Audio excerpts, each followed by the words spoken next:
hey there guys, and welcome back. On this week's show, the Tower of Brahma.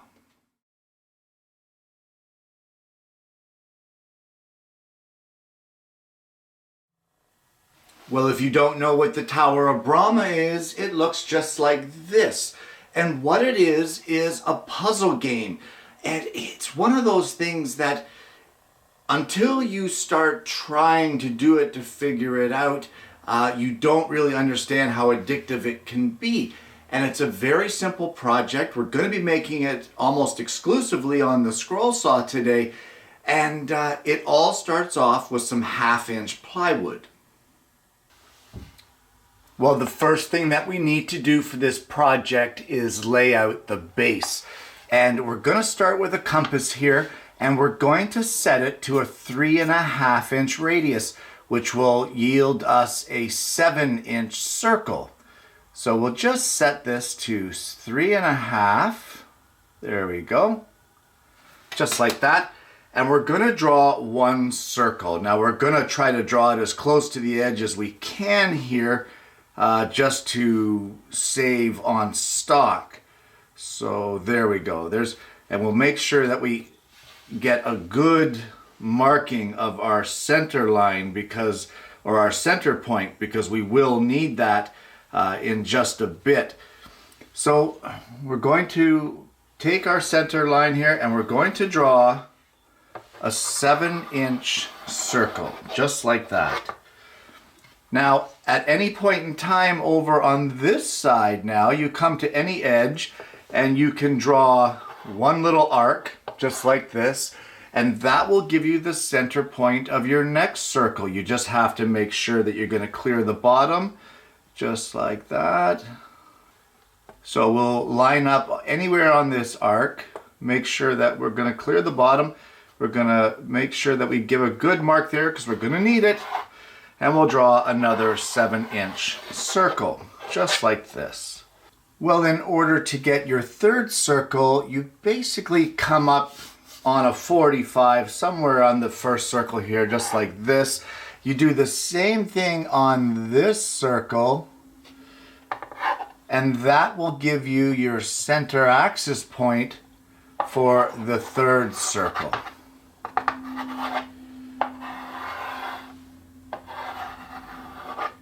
See how that works? So what I would suggest now is to use a center punch and center punch each one of the center axis in each one of those circles. And from this point now, we're going to take this over to the scroll saw and we're going to cut around the outside perimeter of our base.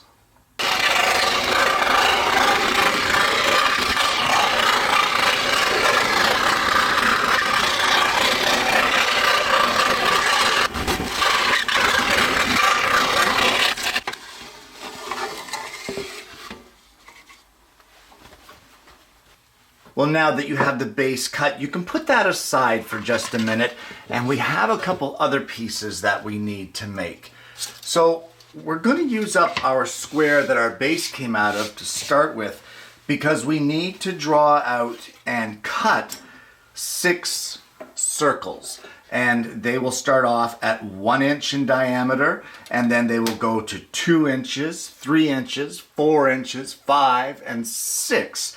So I'm going to see how many I can fit in here to use up some of this so I don't end up with another piece in the scrap pile. And I'm also going to use this other scrap piece and make some of the circles.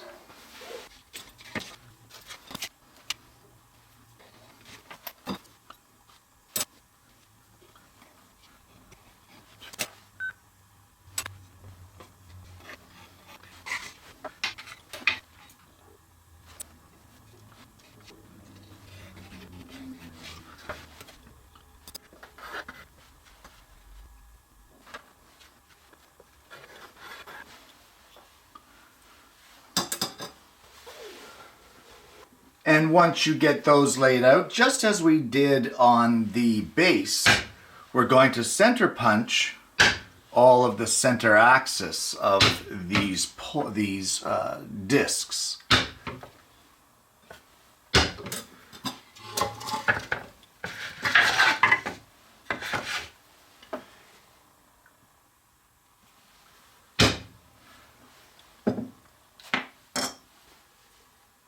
And with that being done, we'll take these over to the scroll saw and cut them out.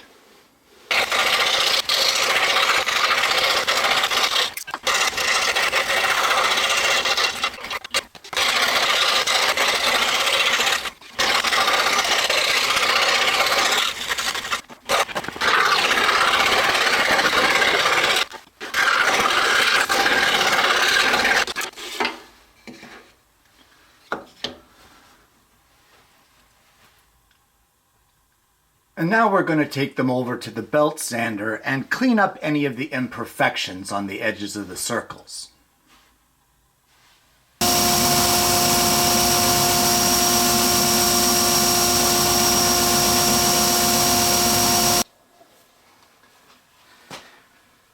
Well, once you have them sanded to your liking, you want to take them over to the drill press.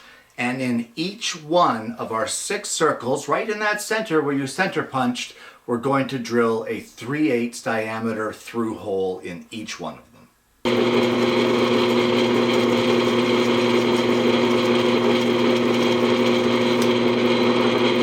Well, the last thing that we're going to do with these discs is soften the edges. And for the larger circles, I'm going to use a trim router with a 1/8 radius bit. And for the smaller circles, I don't think it's very safe to have them on a trim router or router table or any other kind of router, so we're going to sand those by hand. And that's no big deal. Little sanding, take off the sharp corners. If the children are going to be playing with this, you really don't want those sharp edges. Well, truth be told, I was only really comfortable with that trim router on the 2 larger discs, the 6-inch and the 5-inch. Anything below that, it got a little too close for my comfort to that bit, and I decided I'm just going to sand them by hand. So, something to keep in mind, stay within your comfort zone, and I've said it before, if it doesn't feel good, don't do it.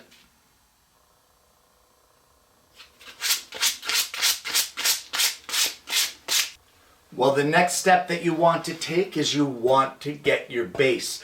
And you want to take it over to the drill press, and at each one of our center points, we're going to drill a 1/4 inch diameter hole that's going to be 7/16 of an inch deep. You don't want to have it come all the way through the other side.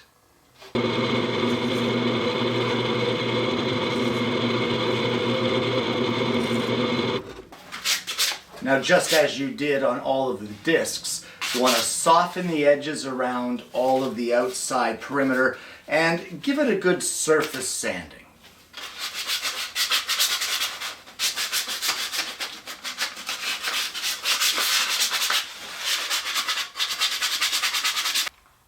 Well, we now have 3 1/4 inch diameter dowels. I cut them to be 4 inches long. And what we're going to do is we're going to glue them into these 1/4 inch holes that we drilled earlier. So we'll just put a little bit of glue in each hole. You want to be careful of squeeze out and clean that up if you can. And once you get the dowel seated in the hole, you just want to check it for square to make sure that it's standing straight on your base. And once you're happy with that, just let the glue dry.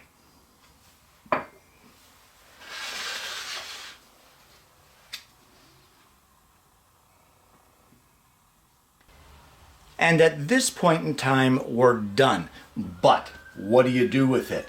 Well, for starters, you take your discs and stack them, largest to smallest, on any one of the pegs. Now the object is to transfer all of these discs onto one of the other pegs. It could be either one, this one or this one, but you have to do it by moving one piece at a time, and you can never put a larger disc on a smaller disc. Sounds easy, I know, but so I put this one here. Well, I can't put this one here because it's larger, so I have no choice but to put it here. So now what do I do? Do I put this one now over here, or do I put it up here? It's kind of one of those puzzles where you have to think about it now. You can only move one piece at a time. So which piece gets moved? See, I'm already stuck here now. I don't know what to do. Okay, so we'll move this one over here. This one on here. Anyway, you guys get the idea. I'm not going to show you the solution to this simply because I don't know it. So not only that, it's kind of fun to figure it out on your own. So there you go. There you go. There's this week's project for you. And there you have it. The Tower of Brahma puzzle. Guys, this is a fairly quick and fairly easy project that anyone can do. You don't even need to have a scroll saw. You can easily cut these circles on a bandsaw, or if you don't want circles and you don't have the ability to cut them, they could be squares, they could be octagons, they could be any shape you want. Heck, they could be hearts if you want. Make it your own, change the design up. Guys, this is a great puzzle to get your young ones involved in. Building hand-eye coordination with the stacking of these blocks, and puzzle and problem solving, where they actually have to think about something instead of doing this. Yeah, I can push buttons too. Guys, give it a try. It's a lot of fun. Change it up. If you want, paint the different discs in different colors. Make it bright, make it colorful. Add a finish, make it out of solid wood. Don't do it out of plywood. Whatever you like, the choice is yours. Either way, guys, I hope that you have enjoyed today's show and today's project. If you haven't already, please don't forget to like and subscribe and click the bell so you don't miss the notifications of future shows. Guys, thank you so much for tuning in this week. I hope you're going to join me next week when I bring you yet another woodworking video.